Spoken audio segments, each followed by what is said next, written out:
1 is Jennifer. And I have day 5 of the Christmas Advent. I'm always wanting to say Halloween. I don't know why.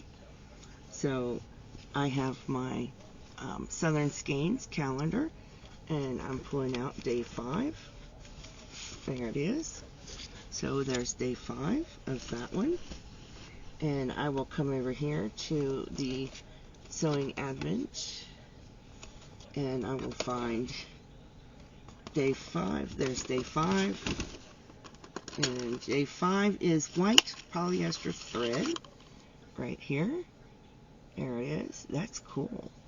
I like that. So that's white polyester thread.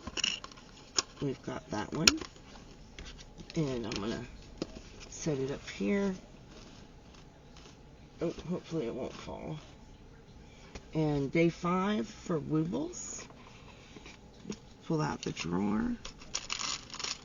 Oh, that's cool. I'm going to show you that. I can get my drawer back in. There it is. Day 5 for Woobles looks like a bunch of ornaments. Hangers. Yes, these are hooks for hanging ornaments. So, there they are. They're hooks for hanging ornaments. So that's cool.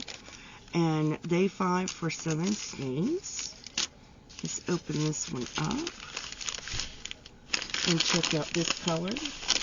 Pusheen's over there wiggling. And day 5 is red. Look at that red. That's beautiful. So we had day 4 and day 5. They're stunning. Alright, so stay tuned till tomorrow for day 6. Alright, stay safe, be kind to one another, and as always, happy yarning. Bye now.